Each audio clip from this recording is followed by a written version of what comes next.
जम्मू कश्मीर में विधानसभा चुनावों की तारीख नज़दीक आने के साथ ही सियासी पारा भी हाई होता जा रहा है। कांग्रेस पूरी तैयारी के साथ चुनावी रण में कूद चुका है। लोकसभा चुनाव के नतीजों के बाद भारत की राजनीति करवट लेने लगी है। एनडीए के 293 सांसदों के साथ तीसरी बार सरकार बनाने के बाद भी भारतीय जनता पार्टी कॉन्फिडेंट नज़र नहीं आ रही है, जबकि 234 सीटें जीतने वाले विपक्ष के हौसले बुलंद हैं।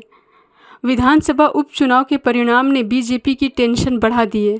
13 विधानसभा सीटों के लिए हुए उपचुनाव में बीजेपी को सिर्फ 2 सीटें मिली। कहीं न कहीं देश में माहौल मनमोहन सिंह के यूपीए 2 जैसा होने लगा है।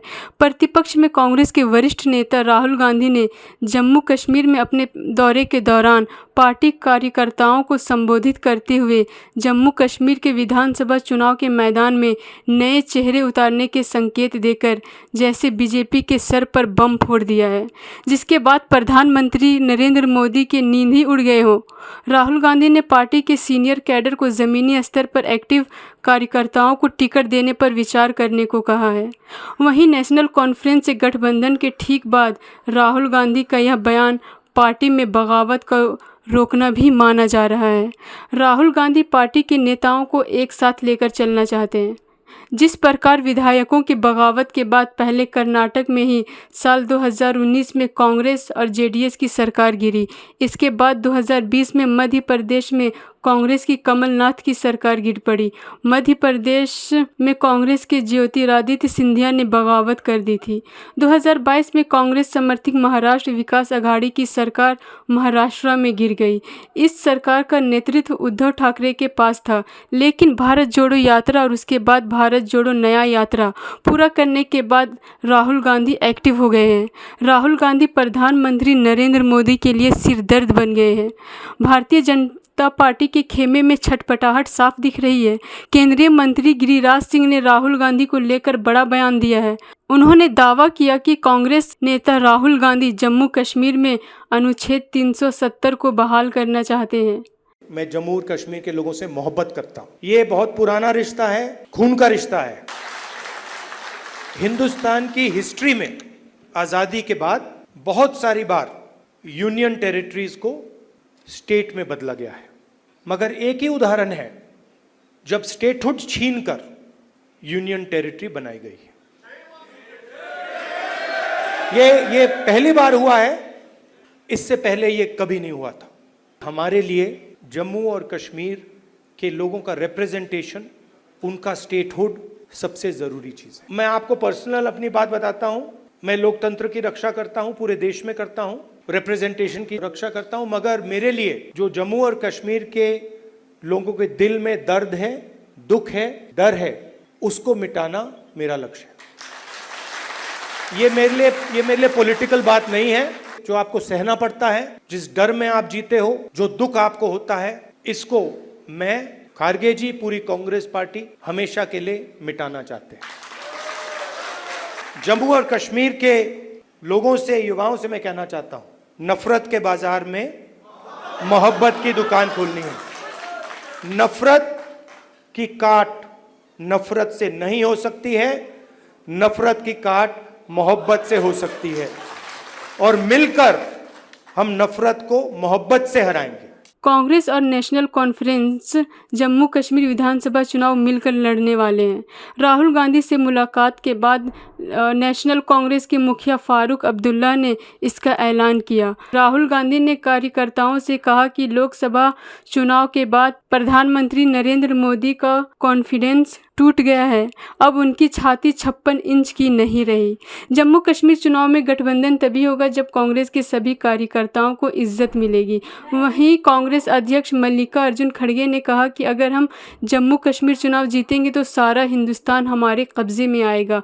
विपक्षी पार्टी की एकजुटता नरेंद्र मोदी के लिए सियासी खतरे के संकेत है। ऐसे में राहुल गांधी का चुनाव में नए चेहरे को उतारना भारतीय जनता पार्टी के लिए खतरे की घंटी है। राहुल जी भी उन्होंने स्पष्ट कहा कि मेरा रिश्ता जम्मू कश्मीर से है। वो सिर्फ चाहना या नहीं चाहना नहीं, मेरा खून का रिश्ता है जम्मू कश्मीर। तो इसीलिए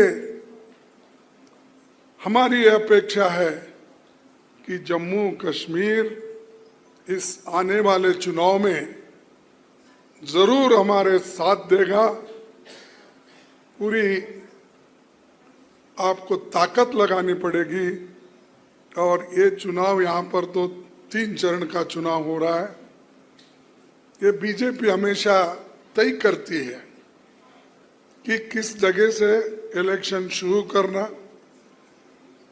किस ढंग से अपने लोगों को चुन के लाना, और उनका सारा गुस्सा कांग्रेस के ऊपर है, दूसरे पार्टियों के ऊपर नहीं है, क्योंकि दूसरे पार्टियां लड़ते ही नहीं और लड़ने वाला एक ही बहादुर शख्स है, वो राहुल गांधी जी। तो इसीलिए डरने वालों का साथ मत दो। जो डरते हैं वो मरते हैं,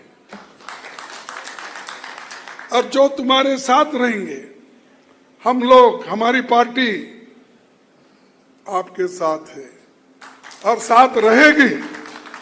ये नहीं कि सिर्फ हमारे को वोट के लिए आप चाहिए, हमें इस देश को बचाने के लिए आपके वोट चाहिए, और आपके यहाँ के कल्चर को बचाने के लिए, यहाँ के लोगों के हकूक को बचाने के लिए, और यहाँ के लोगों के स्वाभिमान को बचाने के लिए ये वोट, ये चुनाव की जरूरी है। वहीं नेशनल कॉन्फ्रेंस कांग्रेस के बीच सीट शेयरिंग पर चर्चा हुई है। कांग्रेस नेशनल कॉन्फ्रेंस के साथ गठबंधन की संभावना तलाश रही है। कांग्रेस अध्यक्ष तारिक हामिद कर्रा ने एनसी महासचिव अली मोहम्मद सागर के साथ मीटिंग की। इस दौरान कांग्रेस ने कश्मीर में 12 सीटों की मांग की, साथ ही जम्मू में एनसी को इतनी ही सीटें देने की पेशकश की। हालांकि एनसी नेता घाटी से इतनी सीटें कांग्रेस के लिए छोड़ने के लिए तैयार नहीं दिखे। बाद में एनसी नेताओं ने कांग्रेस के साथ सीट बंटवारे को लेकर फारूक अब्दुल्ला से मुलाकात की और उनके साथ कांग्रेस की मांग पर चर्चा की। नेशनल कॉन्फ्रेंस के अध्यक्ष फारूक अब्दुल्ला ने कहा कि जम्मू कश्मीर की सभी 90 सीट पर कांग्रेस के साथ गठबंधन को अंतिम रूप दे दिया गया है। जम्मू कश्मीर में विधानसभा चुनाव एक लिहाज से ऐतिहासिक है।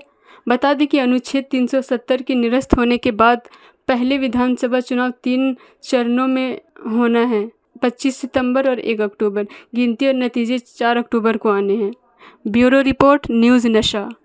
और आप हमसे जुड़े रहने के लिए सब्सक्राइब करें YouTube पर, फॉलो करें Twitter पर और लाइक करें Facebook पर। और ज्यादा जानकारी के लिए आपको टाइप करना होगा सिर्फ न्यूज़ नशा।